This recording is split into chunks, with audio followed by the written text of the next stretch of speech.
본의원은 세 가지 주제를 중점적으로 질문하고자 합니다. 첫째, 마산 3.15 의거와 관련하여 헌법 전문에 수록하기 위한 우리 경남도의 노력을 점검하고 최근 역사 축소 왜곡 논란이 불거진 새 교과서에 대해 질문하고자 합니다. 둘째, 최근 재논의되고 있는 행정통합의 방향성을 점검하며 셋째, 교내에서 급증하고 있는 딥페이크 성범죄 대책과 예방책 발의에 대해서도 질문하고자 합니다. 올해는 3.15 의거 64주년을 맞이한 뜻깊은 해입니다. 본의원은 민주화를 이룩한 당시 마산 시민들의 숭고한 역사적 정신이 현재는 물론 향후 미래 세대들에게도 필연적으로 개성되어야 하는 항구적 가치라고 생각합니다.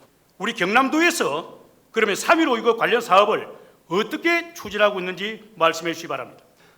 저희 도에서는 제64주년 3.15 기념 민주열사 추모제 행사 3.15 기념식 전국 101장 대회 그리고 3.15 의거 관련 순례길 이런 행사 등에 대해서 저희들이 지원을 하고 있고 저희들이 여러 가지 사업에 대해서 3.15 기념사업회와 기념사업회 등 여러 단체와 논의하는 과정에서 3.15 정신은 우리 도민들께서 인식하는 게 중요하지만 전 국민들께서 인식하는 게 중요하다 보고 전국 101장 대회라든지 저희들이 그 3.15 의거길 탐방 같은 행사는 전 국민을 대상으로 올해 행사를 진행했습니다.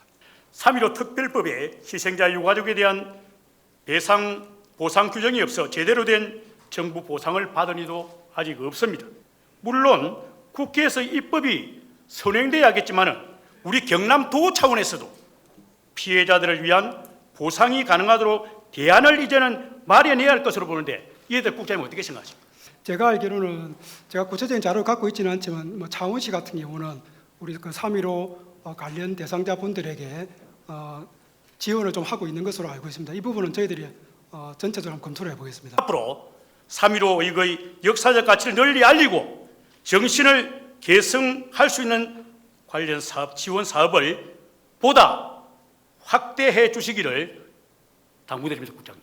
본의원은 부산과 경남을 아우르는 트라우마 치유센터의 개설이 현 시점에서 필요하다고 판단하는데 현재 경남 부산 행정통합 논의가 시작된 이 시점에서 부산시와 같이 협의해서 경남 부산 통합치유센터 건립을 이행할 계획은 없으십니까? 의원님 말씀 주신 대로 금년 7월에 처음으로 광주에 보는 그다음 제주에 부는 형태로 정부에서 처음으로 트라우마 치유센터법에 따라 센터를 건립을 하였습니다. 그래서 금년 7월에 건립이 되었기 때문에 저희가 운영 상황이라든지 정부의 향후 재정 지원 방향 여러 가지를 검토해서 부산시와 협의하도록 하겠습니다. 경남도에서는 본의원이 지난 3월 발의한 건의안을 기점으로 헌법 전문에 3.15 의거를 수록하기 위해 어떠한 노력을 기울여 오셨습니까, 시사님? 지금 의원님 말씀대로 지금 현재까지 도가 특별히 좋지 않은 건 없는 것 같습니다. 어쨌든 저희들이 5.18 정도의 그것은 아니더라도 우리 이 5.18 민주항쟁에 대한 지역적인 노력들이 어떤 부분이 이루어지고 있는지 한번 그런 부분도 살펴보고 우리 도가 그와 관련해서 자체적으로 해야 될 부분이 있다고 하면 추진을 하도록 그렇게 하겠습니다.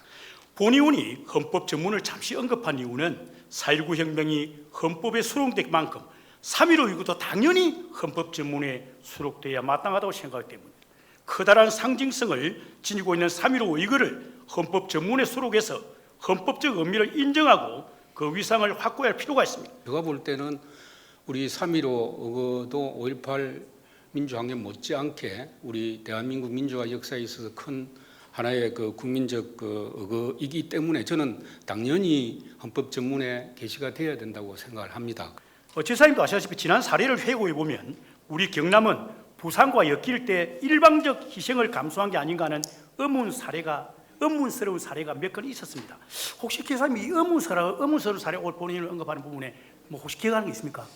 과거의 역사는 그랬지만은 앞으로는 우리 경남과 부산이 동등한 입장에서 상호 이해하고 상호 또 양보할 거는 양보하고 상호 또 얻을 거는 얻는 선에서 이런 그 노력이 이루어져야 되는 것이 어느 특정 지역의 일방적인 양보에 의해서 이루어질 수는 없다. 과거처럼 그것은 저는 뭐 엄격하게 저는 생각하고 있습니다. 그러나 우리 경남 도민들이 부산시와 이해 충돌도 겪은 상처도 아직 잔존하고 있는 실정입니다. 다시 말해 상충되는 이해관계가 발생하겠지만은 경남과 부산 모두 윈윈할 수 있는 대성적인 상향식 통합이 가능하겠냐는 질문을 지사님께 드립니다.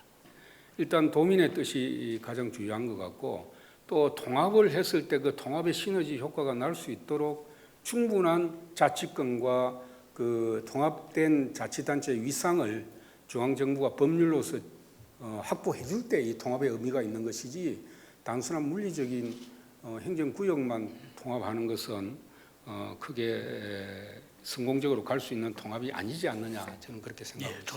우리 경남이 부산과 행정 통합을 하면 도민들에게 과연 무엇이 좋은지 어떻게 도움이 되는지 도민들이 납득할 만한 행정 통합의 이점을 오늘 이 자리에서 설명해 주시기 바랍니다. 전에 우리 의원님 말씀하셨지만은 부산과 경남의 인구 규모도 지금 거의 같은 수준이고 오히려 경제력으로 보면 부산보다 우리 경남이 부족한 게 없습니다. 그것이 저는 본래의 의미라고 생각이 들고 이 통합에 대해서 앞으로 계속 논의해 가는 과정에서 최종적으로는 뭐 주민 투표에 의해서 결정이 돼야 될 것이라고 생각이 들고요. 주민들이 뭐 합의해서 결정하면 우리 도에서는 이게 대한 통합을 추진하게 되는 것이고 단지 이제 문제는 그 통합된 자치단체의 권한과 위상을 우리가 중앙정부에 끊임없이 요구해서 특별법에 담아야 되는데 그 부분이 저희들이 부산시와 함께 행정적으로 노력해야 될 부분이 아닌가. 만약에 그 부분에 대한 그 중앙정부의 확약이나 법률에 제정이 없다고 하면 이 부분에 대해서 지속적으로 노력을 해야 될 것이라 저는 생각을 합니다. 최근 새 한국사 역사교과서에 3.15 이거 용어가 빠졌거나 또 내용이 역사적 사실과 어긋났다는 왜곡 논란이 있습니다. 이번 교과서 왜곡 축소 문제도 시민단체가 먼저 발견하고 비판한 이후에 교육청에서 뒤늦게 대응에 나선 것 아닙니까? 또 교육청에서 교과서의 3.15 이거 누락된 사태를 사전에 인지 못하고 있었습니까, 교육감님? 예, 저희들이 3.15가 교과서에 수록되지 않은 것을 사전에 인지하지 못해서 저희들이 소홀히 한 부분이 있다면 교육감으로서 진심으로 죄송하다고 생각을 합니다. 그러나 저희들 교육청은 교과서의 시제품이 이제 나오기 전에 공식적으로 확인할 수 있는 경로가 없다가 보니까 교과서의 시제품이 나온 9월 달에 가서 저희들은 전수조사를 통해서 전체 32개의 교과서 중에서 3개를 뺀 나머지 모두에 3.15가 들어있지 않는 것을 확인하고 저희들이 적극적으로 행동하게 되었습니다. 적극적으로 수정을 요청했는지 공식적인 지금까지 있었던 공식적인 그 대응 과정에 대해서 답변해 주시기 바랍니다. 저희들이 적극적으로 대응을 이제 한 결과가 물론 뭐 시민단체 그리고 언론 그리고 도의회까지 포함해서 적극적으로 이제 활동을 했기 때문에 지금 현재로서는 32개 교과서 모두에 3.15 이거가 공식적으로 기술이 되도록 만들었다고 생각합니다. 앞으로 교육청에서 관련 TF팀을 구성해서 교과서의 3.15 의거 분량을 확대한다는 그 소식을 접했는데 구체적인 계획을 말씀해 주십시오. 내년 1월 달에 이제 새 교과서가 구체적으로 나오면 그 내용을 전수조사를 해서 우리가 3.15가 4.19에 묻혀가지 않는 대한민국 최초의 민주항쟁으로서 제대로 된 평가가 될 수 있도록 제대로 수록될 수 있도록 하는 모든 노력을 시민단체와 더불어서 함께 하겠습니다. 의원님도 적극적으로 도와주시면 좋겠습니다. 올해 초부터 8월까지 디페이크 관련 디지털 성폭력 전수적 결과 총 20사건입니다. 2024년 한 해만 무려 20사건의 딥페이크 관련 범죄가 발생했다는 것입니다. 지난 8월에도 도내 한 지역에서 범죄가 발생한 바 해당 교육지원청은 학교 폭력 대응 심의회를 열어 징계 여부를 결정했다고 하는데 가해 학생의 경우 해당 요원에서 어떤 징계 절차를 거쳤고 강력한 처벌이 이루어졌습니까?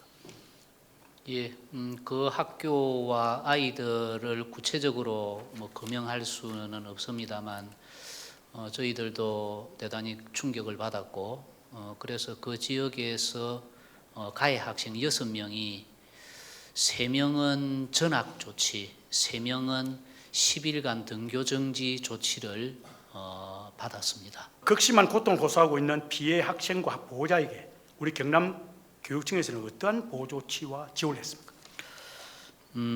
우선 저희들은 뭐 예방을 위해서 노력을 해야 되는 게 중요하고 그 다음에 사고가 났을 때 가해자의 징계도 징계지만 피해자가 제대로 보호받고 다시 심리 상담 치료를 통해서 다시 정상적인 학교 생활이 가능하도록 도와드리는 것이 저는 중요하다고 생각합니다. 딥페이크를 포함한 디지털 성범죄 재발 방지를 위한 우리 경남 교육청의 대책을 말씀해 주시기 바랍니다. 1차적으로는 우리 아이들이 이것이 심각한 성범죄가 되고 절대로 해서는 안 되는 일이라는 인식을 어떤 감수성을 높이는 어떤 성교육,